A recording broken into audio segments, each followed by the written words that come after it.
नमस्कार दोस्तों, स्वागत है आपके YouTube चैनल एग्ज़ाम स्टडी में। आज हम शुरू करने वाले हैं प्राचीन इतिहास के तहत वैदिक सभ्यता।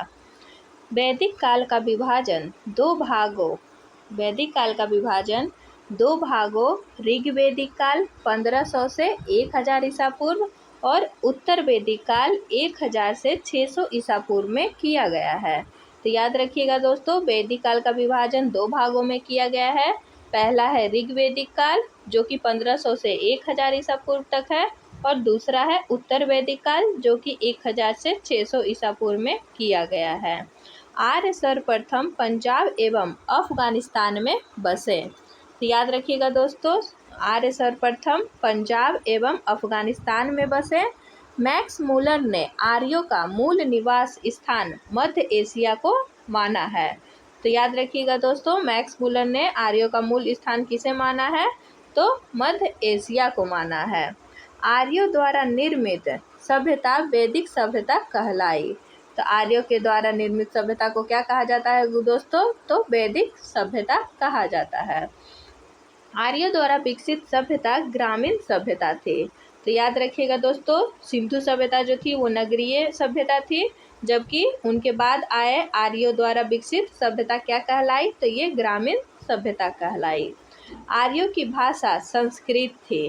तो आर्यों की भाषा दोस्तों क्या थी? तो ये संस्कृत थी। आर्यों के प्रशासनिक इकाई आरोही क्रम में इस 5 भागों में बटा था।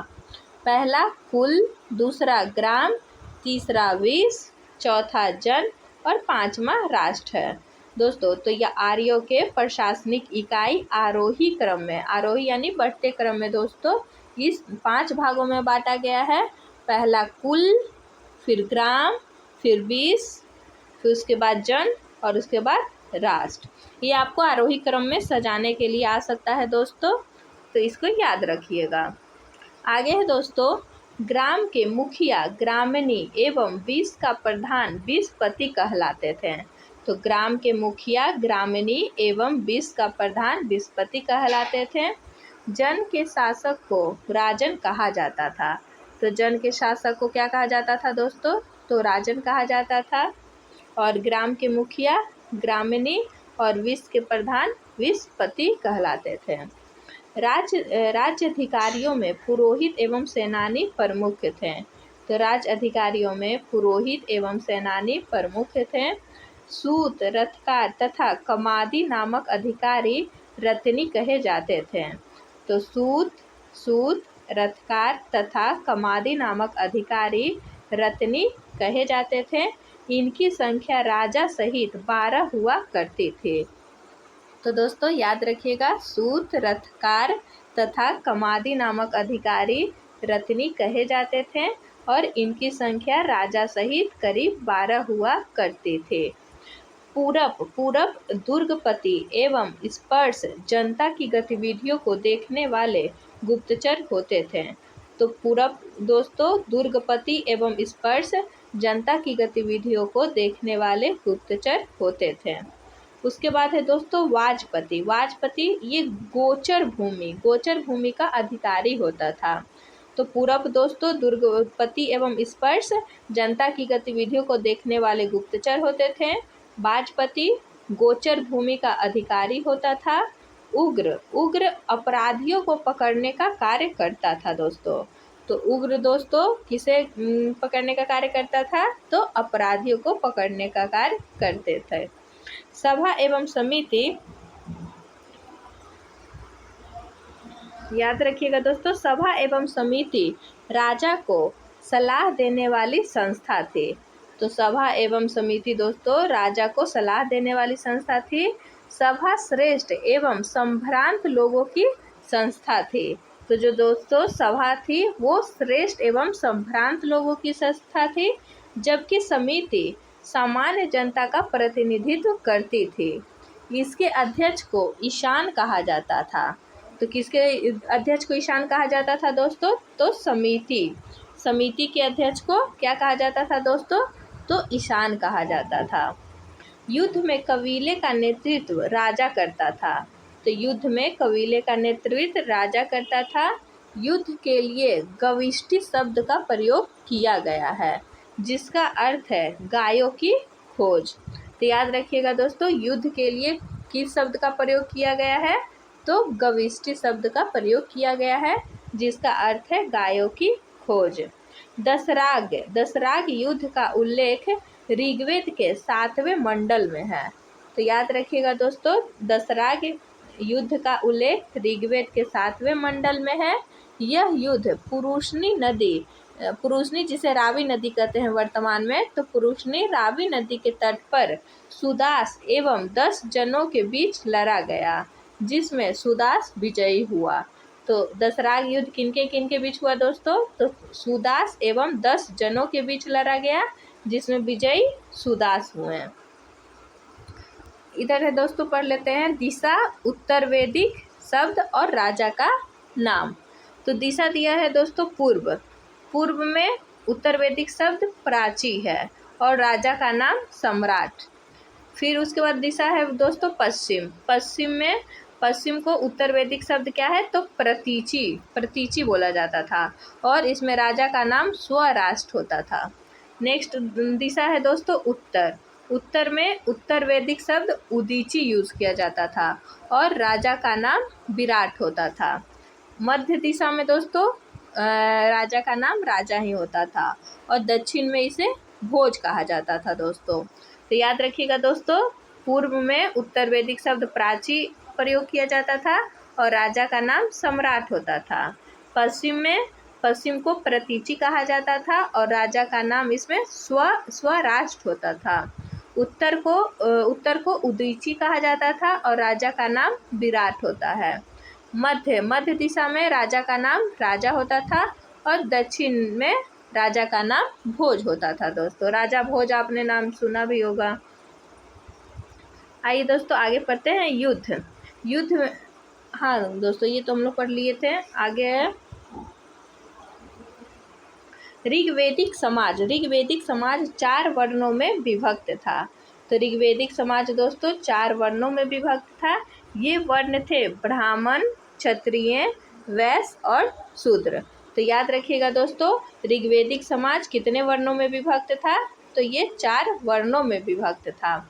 ये वर्ण है ब्राह्मण, क्षत्रिय, वैश्य और शूद्र। यह विभाजन व्यवसाय पर आधारित है।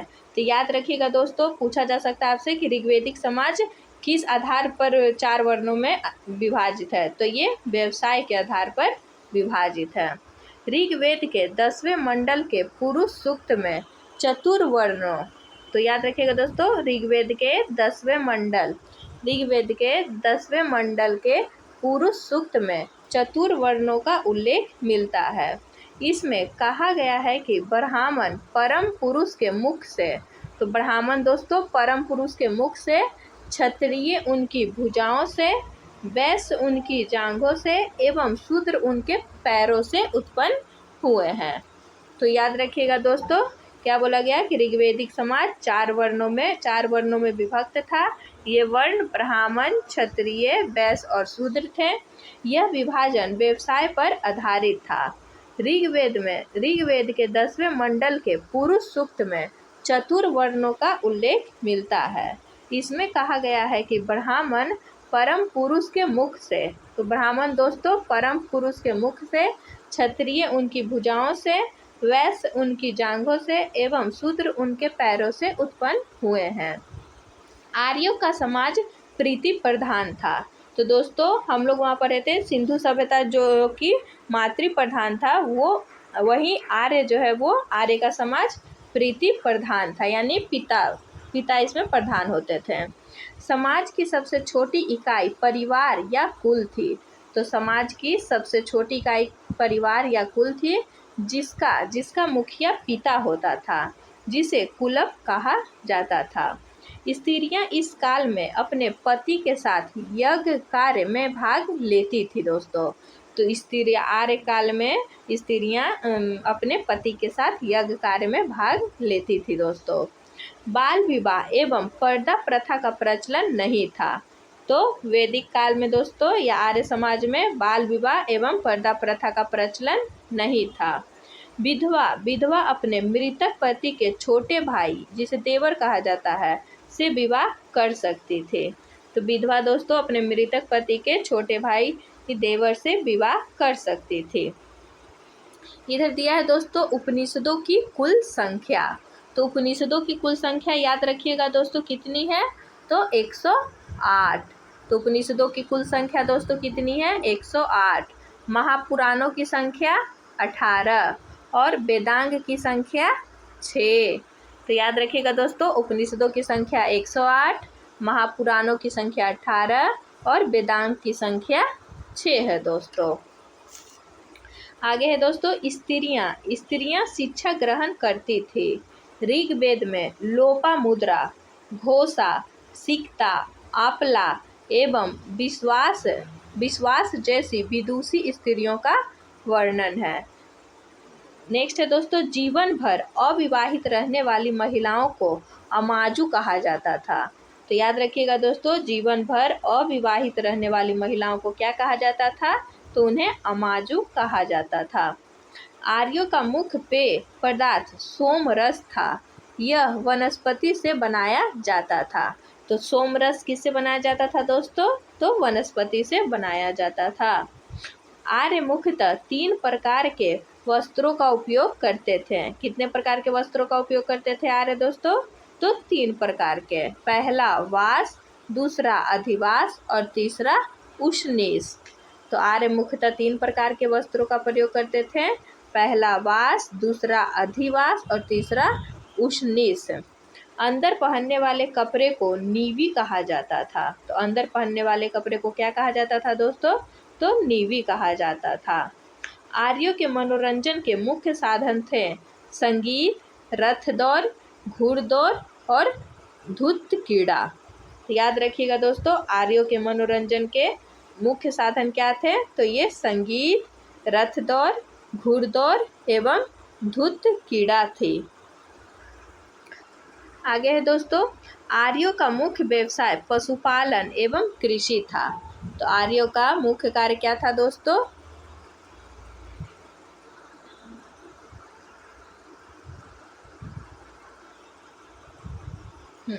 आर्यों का मुख्य व्यवसाय पशुपालन एवं कृषि था। तो आर्यों का मुख्य व्यवसाय पशुपालन एवं कृषि था।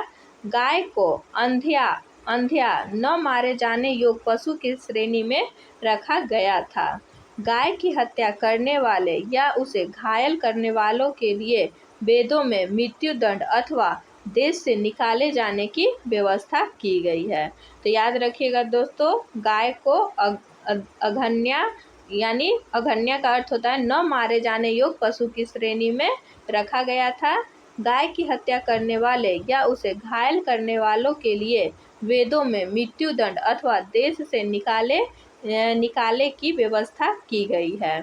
आर्यों का प्रिय पशु घोड़ा एवं सर्वाधिक प्रिय देवता इंद्र थे। तो याद रखिएगा दोस्तों आर्यों के प्रिय पशु कौन था, तो ये घोड़ा था और सर्वाधिक प्रिय देवता कौन थे, तो ये इंद्र थे। आर्यों द्वारा खोजी गई धातु लोहा थी। तो आर्यों ने किस धातु की खोज की थी दोस्तों, तो लोहा की, जिसे श्याम अयस्क कहा जाता था। तो आर्यों के समय लोहा को क्या कहा जाता था दोस्तों, तो श्याम अयस्क कहा जाता था और तांबे को लोहित अयस्क कहा जाता था।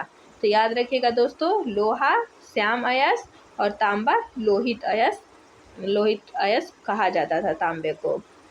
व्यापार हेतु दूर दूर तक जाने वाले व्यक्ति को पन्नी कहते थे। तो व्यापार हेतु दूर दूर तक जाने वाले व्यक्ति को आर्य समाज में क्या कहा जाता था दोस्तों, तो उन्हें पन्नी कहा जाता था। लेन देन में वस्तु विनिमय की प्रणाली प्रचलित थी। तो लेन देन में कौन सी प्रणाली प्रचलित थी दोस्तों, तो वस्तु विनिमय की प्रणाली प्रचलित थी। आइए दोस्तों इधर देख लेते हैं प्रमुख दर्शन एवं उसके प्रवर्तक। तो दर्शन है दोस्तों चारवाक। चारवाक के प्रवर्तक कौन है, तो चारवाक के प्रवर्तक चारवाक ही हैं। उसके बाद है दोस्तों योग। योग के प्रवर्तक पतंजलि है। तो योग के प्रवर्तक पतंजलि हैं। सांख्य के प्रवर्तक कपिल हैं। न्याय के प्रवर्तक गौतम हैं। पूर्व मीमांसा के प्रवर्तक जैमिनी हैं। उत्तर मीमांसा के प्रवर्तक बादरायण है और वैशेषिक के प्रवर्तक कनाद या उलूक है दोस्तों। तो याद रखिएगा दोस्तों, दर्शन और उनके प्रवर्तक। ये क्वेश्चन बहुत पूछा जाता है कि चारवाक के प्रवर्तक कौन है, तो चारवाक। योग के प्रवर्तक पतंजलि, सांख्य के प्रवर्तक कपिल, न्याय के प्रवर्तक गौतम, पूर्व मीमांसा के प्रवर्तक जैमिनी, उत्तर मीमांसा के प्रवर्तक बादरायण और वैशेषिक के प्रवर्तक कनाद या उलूक है दोस्तों। आगे है दोस्तों, ऋण देकर ब्याज लेने वाले व्यक्ति को बैंक नोट यानी सूदखोर कहा जाता था। तो जो ऋण देकर ब्याज लेने वाले व्यक्ति को क्या कहा जाता था दोस्तों, तो उसे बैंक नोट या सूदखोर कहा जाता था। मनुष्य एवं देवता के बीच मध्यस्थ की भूमिका निभाने वाले देवता के रूप में अग्नि की पूजा की जाती थी। तो मनुष्य एवं देवता के बीच मध्यस्थ की भूमिका निभाने वाले देवता के रूप में अग्नि की पूजा की जाती थी। ऋग्वेद में उल्लेखित सभी नदियों में सरस्वती सबसे महत्वपूर्ण तथा पवित्र मानी जाती थी। तो ऋग्वेद में उल्लेखित सभी नदियों में सरस्वती सबसे महत्वपूर्ण एवं पवित्र मानी जाती थी। ऋग्वेद में गंगा और यमुना का उल्लेख सिर्फ एक बार हुआ है। तो याद रखिएगा दोस्तों, ऋग्वेद में गंगा और यमुना का उल्लेख सिर्फ एक बार हुआ है और वहीं सरस्वती को सबसे महत्वपूर्ण और पवित्र नदी माना जाता था। उत्तर वैदिक काल में इंद्र के स्थान पर प्रजापति सर्वाधिक वीर देवता हो गए थे दोस्तों। तो उत्तर वैदिक काल का मतलब है दोस्तों वैदिक काल के बाद। वैदिक काल के बाद के काल को उत्तर वैदिक काल कहा जाता है। उस समय इंद्र के स्थान पर प्रजापति सर्वाधिक वीर देवता हो गए थे। उत्तर वैदिक काल में राजा के राज्याभिषेक के समय राज्य सूर्य यज्ञ का अनुष्ठान किया जाता था। तो उत्तर वैदिक काल में राजा के राज्याभिषेक के समय राज्य सूर्य यज्ञ का अनुष्ठान किया जाता था। उत्तर वैदिक काल में वर्ण व्यवसाय की बजाय जन्म के आधार पर निर्धारित होने लगे थे दोस्तों। तो याद रखिएगा दोस्तों, उत्तर वैदिक काल में वर्ण व्यवसाय की बजाय जन्म के आधार पर निर्धारित होने लगे थे। अब आइए दोस्तों इधर देख लेते हैं ऋग्वैदिक कालीन नदियाँ। ऋग्वैदिक कालीन नदियों के प्राचीन नाम और उनके आधुनिक नाम। तो ये याद रखिएगा दोस्तों, ये बहुत इंपॉर्टेंट है, इससे क्वेश्चन पूछे जाते हैं। पहला प्राचीन नाम है कुंभ्र। कुंभ्र का आधुनिक नाम कुर्रम है दोस्तों। तो प्राचीन नाम कुंभ्र का आधुनिक नाम कुर्रम है। कुब्भा का आधुनिक नाम काबुल है। तो कुब्भा का आधुनिक नाम काबुल है।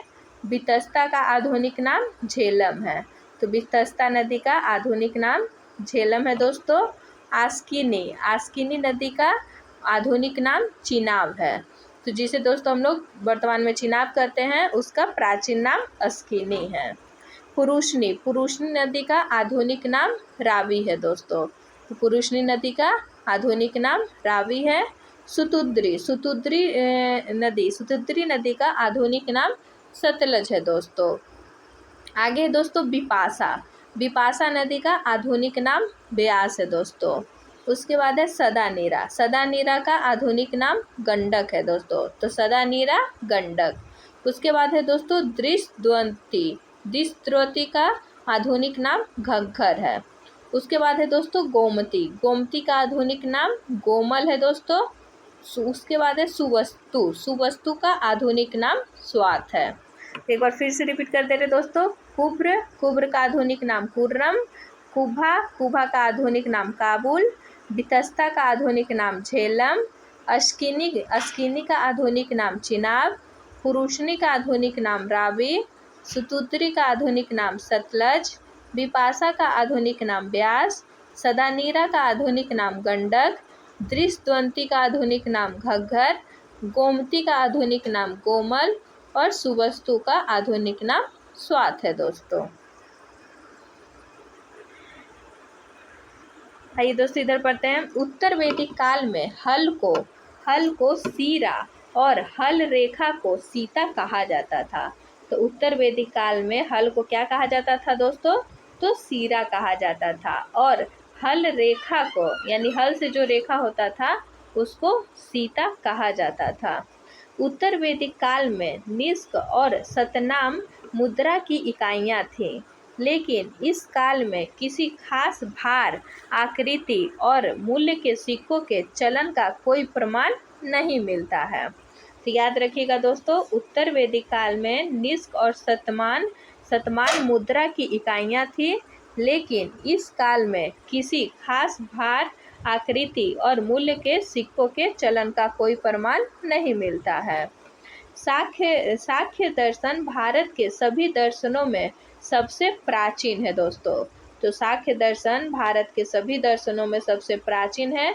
इसके अनुसार मूल तत्व 25 है, जिनमें प्रकृति पहला तत्व है दोस्तों। तो सांख्य दर्शन भारत के सभी दर्शनों में सबसे प्राचीन है और इसके अनुसार मूल तत्व 25 है, जिनमें प्रकृति पहला तत्व है। सत्यमेव जयते मुंडकोपनिषद से लिया गया है।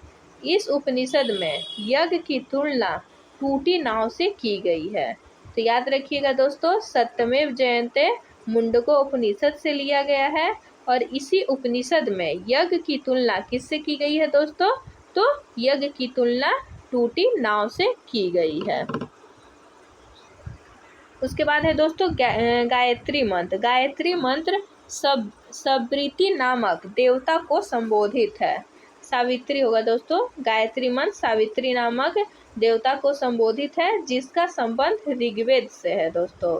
तो गायत्री मंत्र सावित्री नामक देवता को संबोधित है, जिसका संबंध ऋग्वेद से है।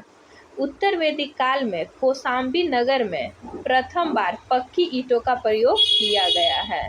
तो उत्तर वैदिक काल में दोस्तों कौशाम्बी नगर में प्रथम बार पक्की ईंटों का प्रयोग किया गया है। उसके बाद है दोस्तों महाकाव्य। महाकाव्य 2 है दोस्तों। कौन कौन? तो पहला महाभारत और दूसरा रामायण। तो महाकाव्य 2 हैं, पहला महाभारत और दूसरा रामायण। महाभारत का पुराना नाम जय संहिता है। यह विश्व का सबसे बड़ा महाकाव्य है दोस्तों।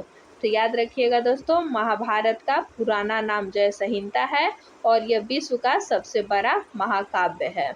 गोत्र नामक संस्था का जन्म उत्तर वैदिक काल में हुआ। तो याद रखिएगा दोस्तों, गोत्र नामक संस्था का जन्म किस काल में हुआ, आपसे पूछा जा सकता है। तो ये उत्तर वैदिक काल में हुआ। अब आइए दोस्तों हम लोग पढ़ लेते हैं ऋग्वेदिक कालीन देवता। तो ऋग्वेदिक कालीन देवता में सबसे पहले इंद्र है दोस्तों। इनका संबंध युद्ध का नेता एवं वर्षा का देवता से है। तो इंद्र को युद्ध का नेता या वर्षा का देवता कहा जाता है। उसके बाद दोस्तों अग्नि। अग्नि देवता एवं मनुष्य के बीच मध्यस्थ की भूमिका कौन निभाते हैं दोस्तों? तो अग्नि देवता एवं मनुष्य के बीच मध्यस्थ की भूमिका निभाते हैं।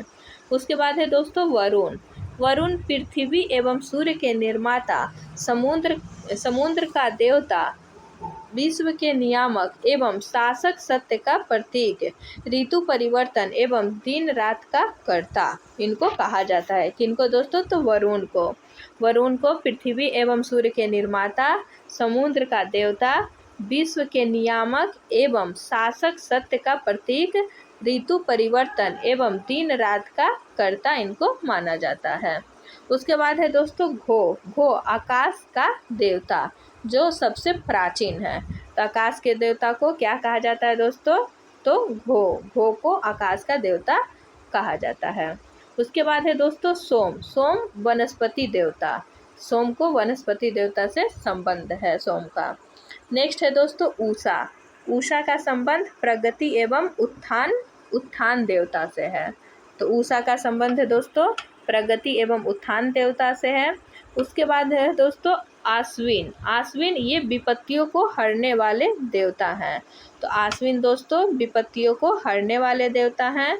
उसके बाद है दोस्तों पूषण पशुओं का देवता। तो पूषण दोस्तों पशुओं के देवता को पूषण कहा जाता है। उसके बाद है दोस्तों विष्णु ये विश्व के संरक्षक एवं पालन करता है। तो विष्णु विश्व के संरक्षक एवं पालन करता है दोस्तों। उसके बाद है दोस्तों मरुत। मरुत आंधी तूफान का देवता को मरुत कहा जाता है। तो याद रखिएगा दोस्तों, मारुत मरुत किसे कहा जाता है, तो आंधी तूफान के देवता को मरुत कहा जाता है दोस्तों। आइए दोस्तों, अब हम लोग पढ़ेंगे नेक्स्ट चैप्टर, महाजनपदों का उदय। बुद्ध के जन्म के पूर्व 6ठी शताब्दी ईसा पूर्व में भारतवर्ष 16 जनपदों में बटा हुआ था। इसकी जानकारी हमें बौद्ध ग्रंथ अंगुत्तर निकाय से मिलती है। तो याद रखिएगा दोस्तों, बुद्ध के जन्म के पूर्व 6ठी शताब्दी ईसा पूर्व में भारतवर्ष 16 जनपदों में बटा हुआ था। इसकी जानकारी हमें बौद्ध ग्रंथ अंगुत्तर निकाय से मिलती है दोस्तों। तो अंगुत्तर निकाय किस धर्म से संबंधित है दोस्तों, तो बौद्ध ग्रंथ एक है। आइए दोस्तों, हम लोग पढ़ लेते हैं महाजनपद, उनकी राजधानी तथा उनके आधुनिक क्षेत्र कौन कौन से हैं।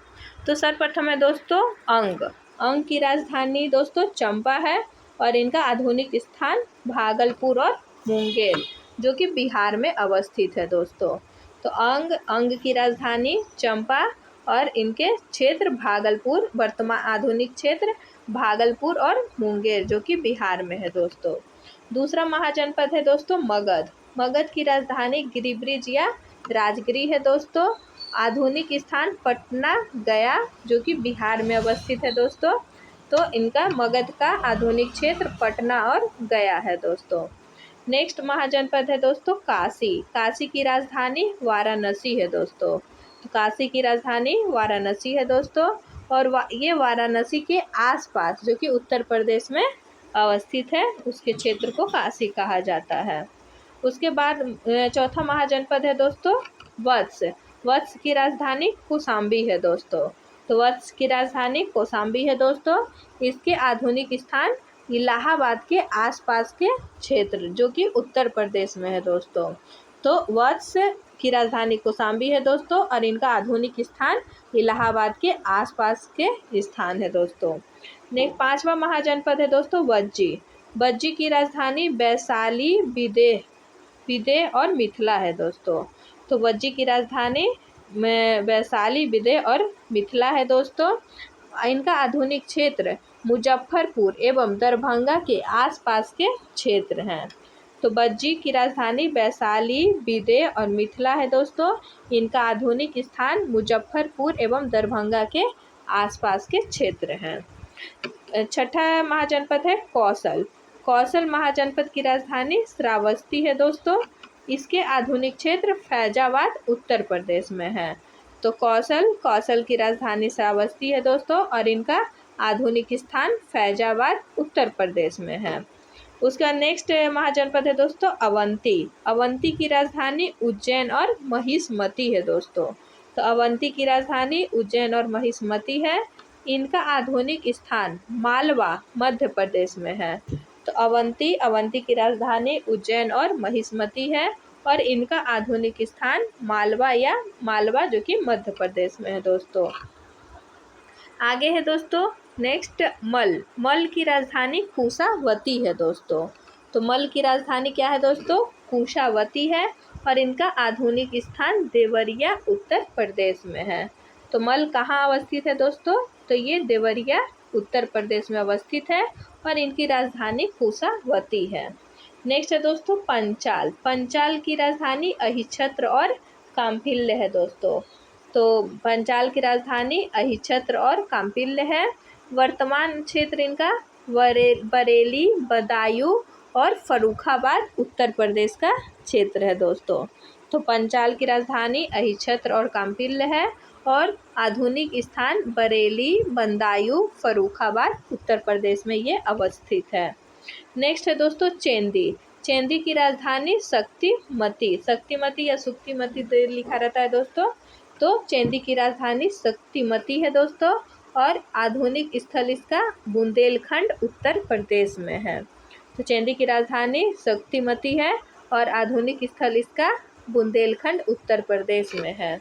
नेक्स्ट है दोस्तों कुरु की राजधानी इंद्रप्रस्थ है दोस्तों और आधुनिक स्थल इसका आधुनिक दिल्ली, मेरठ एवं हरियाणा के कुछ क्षेत्र है दोस्तों।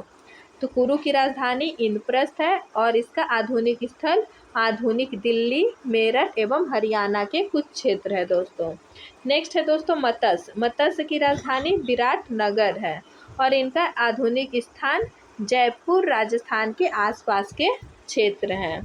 तो मत्स्य की राजधानी क्या है दोस्तों? तो विराटनगर है और इनका आधुनिक स्थान जयपुर राजस्थान के आसपास के क्षेत्र हैं। नेक्स्ट है दोस्तों कंबोज। कंबोज की राजधानी हाटक है दोस्तों। तो कंबोज की राजधानी हाटक है दोस्तों और ये राजौरी एवं हजारा क्षेत्र उत्तर प्रदेश में अवस्थित है। तो कंबोज की राजधानी हाटक है दोस्तों और ये राजौरी एवं हजारा क्षेत्र में अवस्थित है। नेक्स्ट है दोस्तों सूरसेन। सूरसेन की राजधानी मथुरा है दोस्तों और इनकी आधुनिक स्थल मथुरा उत्तर प्रदेश में ही है दोस्तों। नेक्स्ट है दोस्तों अस्मक। अस्मक की राजधानी पोटली या पोतन है दोस्तों। अस्मक की राजधानी पोटली या पोतन है दोस्तों। ये गोदावरी नदी क्षेत्र में अवस्थित है जो कि दक्षिण भारत का एकमात्र जनपद है। तो याद रखिएगा दोस्तों, आपसे पूछा जा सकता है कि दक्षिण भारत का एकमात्र जनपद कौन सा है? तो ये अस्मक है दोस्तों। नेक्स्ट है दोस्तों गांधार। गांधार की राजधानी तक्षशिला है दोस्तों और ये वर्तमान स्थल इनका रावलपिंडी एवं पेशावर जो कि पाकिस्तान में अवस्थित है दोस्तों। एक बार फिर से दोस्तों मैं महाजनपद और उनकी राजधानी को रिपीट कर देता हूँ। याद रखिएगा दोस्तों अंग महाजनपद की राजधानी चंपा है दोस्तों। मगध महाजनपद की राजधानी गिरिब्रिज या राजगिरी है। काशी की राजधानी वाराणसी है। वत्स की राजधानी कौशाम्बी है। बज्जी की राजधानी वैशाली विदेह या मिथिला है दोस्तों।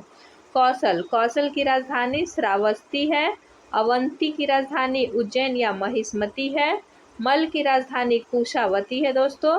पंचाल की राजधानी अहिच्छत्र और काम्पिल्य है। चेंदी की राजधानी शक्तिमती है दोस्तों। कुरु की राजधानी इंद्रप्रस्थ है। मत्स्य की राजधानी विराटनगर है। कंबोज की राजधानी हाटक है। सूरसेन की राजधानी मथुरा है और अस्मक की राजधानी पोटली या पोतन है और गांधार की राजधानी तक्षशिला है दोस्तों। आगे है दोस्तों जैन धर्म जो कि हम लोग इसे कल कंप्लीट करेंगे। अगर आप लोगों को वीडियो अच्छा लगा हो तो लाइक और शेयर करें तथा चैनल को सब्सक्राइब करें और अगर आपका कोई सुझाव हो तो कमेंट जरूर करें। धन्यवाद दोस्तों, मिलते हैं हम लोग नेक्स्ट वीडियो में।